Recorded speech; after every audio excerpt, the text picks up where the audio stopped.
Ça vient et je vais faire des recherches ailleurs parce que c'est très intéressant à savoir. Ah, c'est pas pour moi. Ce qu'il faut faire, c'est d'abord mettre les billes. On mélange, on mélange. C'est parti, allez, on va faire ça ensemble. Coucou tout le monde.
Ne vous inquiétez pas, rien ne va être gâché. Pourquoi? Parce que là, du coup, ça va être fait au fur et à mesure de la journée. Donc c'est parti, on commence la première recette. Bon, c'est parti. Alors, j'ai sorti, comme d'habitude, mon meilleur ami. Je faisais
mon matcha avec beaucoup de lait. Je sais qu'après on ressent peut-être moins le matcha, mais moi c'est comme ça en tout cas que j'aime le boire.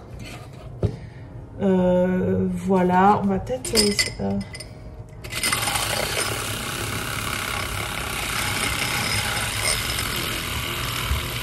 Je vais essayer un peu de le faire mousser sur le dessus. J'ai oublié de le faire mousser.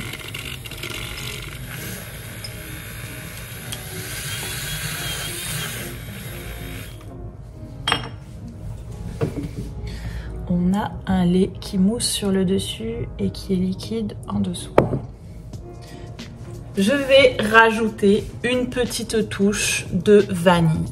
Pour la petite touche de vanille, j'utilise le sirop Monin, alias le top des sirops pour moi. Alors j'en mets vraiment une petite touche. Hop, voilà. Je mélange bien.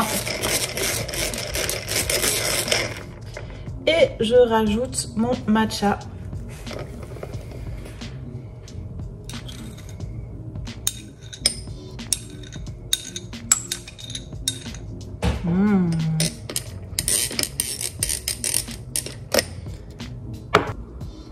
Allez, c'est le moment de goûter.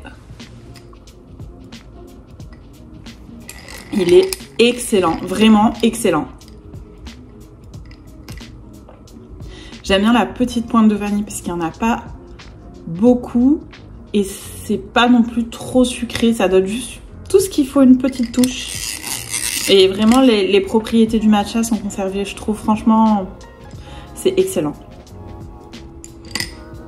Donc voilà pour la première boisson.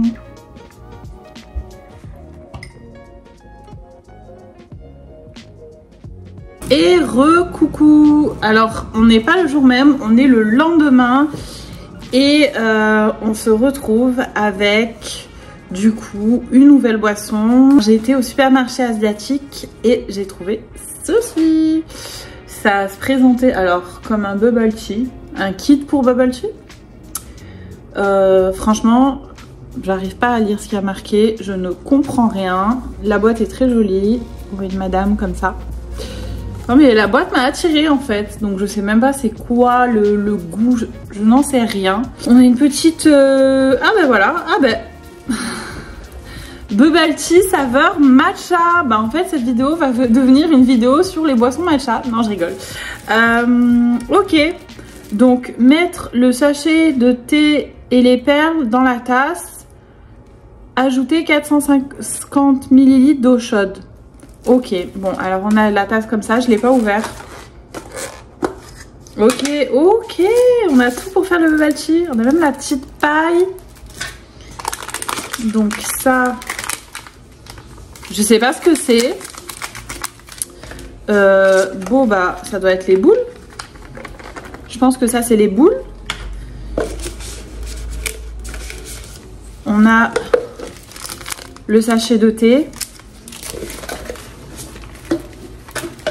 Et on a un truc comme ça. Donc au final on a le sachet de thé, il y a bien marqué tea. Un petit truc comme ça, c'est un peu bizarre la texture. Ça on dirait que c'est de la poudre. Ok. Et ça c'est les billes je pense. Trop bien, on a même la petite paille. Franchement c'est trop mignon, j'ai payé ça dans les 3 €. Allez c'est parti. On va commencer le bubble tea.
Pour le coup, on a trop bien choisi. Donc, au final, on a un thé qui infuse.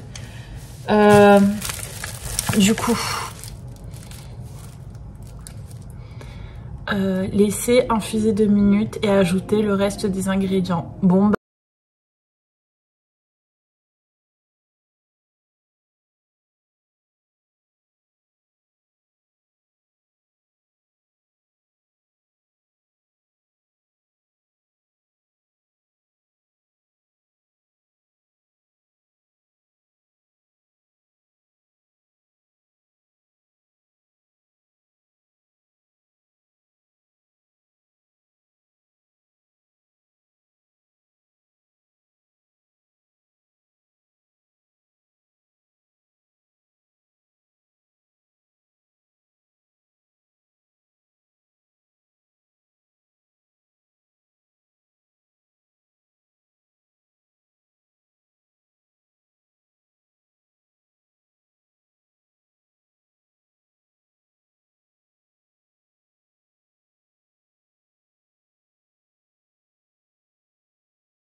trouvé du tout et c'est similaire à ce que vous pouvez trouver dans le commerce hein, quand vous allez boire un bubble tea dans un centre commercial.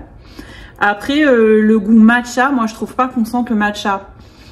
Ça a plus un goût de miel que de matcha, bizarre. Par contre, c'est hyper sucré. Hein. Mais bon, c'est pas mauvais quoi, c'est un bubble tea classique.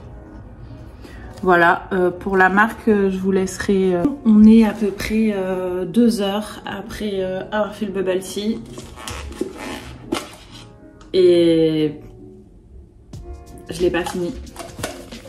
J'ai pas du tout aimé le bubble tea. Alors, je pense qu'il était un peu trop sucré. Et je pense que si j'avais mis moins de sucre, le sucre était là-dedans. Et c'est vrai qu'ils ont dit, bon bah mettez tout. Et je savais pas trop.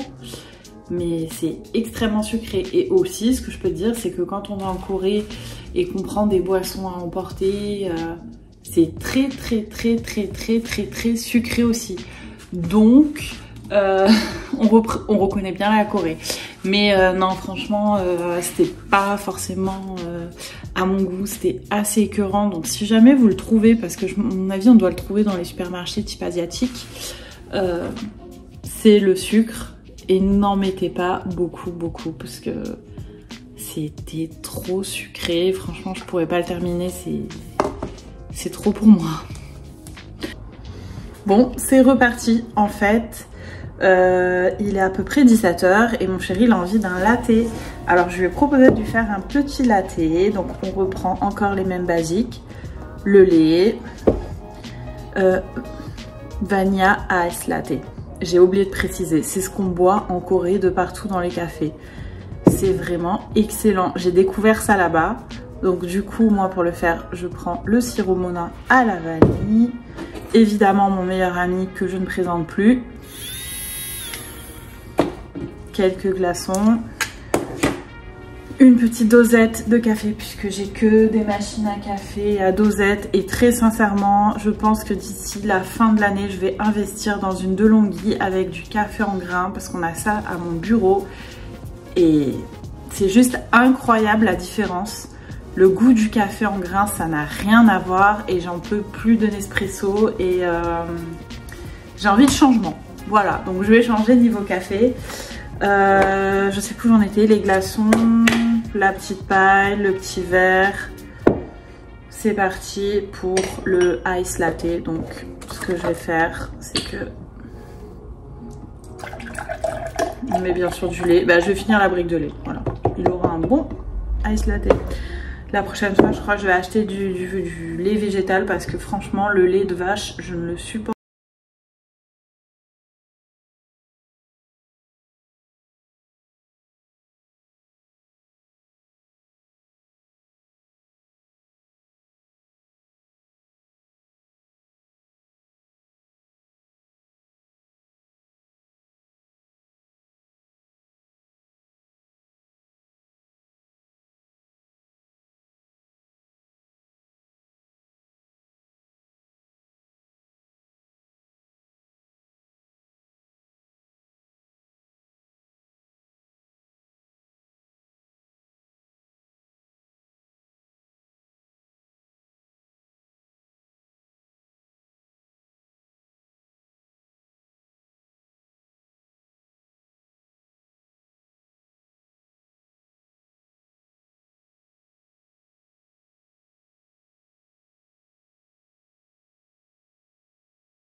nous allons faire aujourd'hui. C'est un grand classique en Corée. J'ai envie de dire que les Coréens ne boivent que ça. Tout simplement. Alors, est-ce que ça vous parle? Ben, peut-être que ça va vous parler puisque aujourd'hui, on va reproduire l'American Coffee que vous voyez par ici. Je l'ai testé. C'est la première chose d'ailleurs que j'ai testé quand je suis arrivée à Séoul. Au Onion Café à emporter à côté du Gwangjang Market, Gwangjang Market. Je sais pas comment ça se prononce, mais c'est l'une des premières choses que j'ai testées. À savoir que si vous allez là-bas au marché, vous avez un oignon plutôt à emporter. Hein. Et ils étaient très sympas d'ailleurs, l'équipe là-bas. Donc c'est parti, je me suis armée de mes glaçons parce que l'American Coffee c'est frais et c'est parti, on va le faire ensemble. Et c'est parti pour cette recette. Je prends des glaçons et on met la dose de glaçons.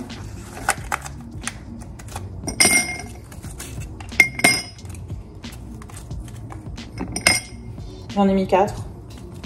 Soyons fous. On met tout. L'American Coffee, c'est hyper fort. Il faut vraiment aimer le café. Bon, petit spoil, j'ai pas aimé l'American Coffee. Voilà, vous le savez. Je vais pas faire genre j'ai aimé. J'ai pas aimé. Donc là, je mets de l'eau de source. Hop. Et voilà, c'est fini. J'espère que ça vous a plu. Non, je rigole. Bon, alors là, on a mis l'eau, les glaçons. C'est parfait. Et la dernière touche, donc je vous emmène avec moi. La dernière touche, c'est une touche avec du café. J'ai déjà mis une capsule de café. Excusez-moi, j'ai pas le meilleur café du monde, mais bientôt, ce sera plus le cas. Et on voit que ça prend forme.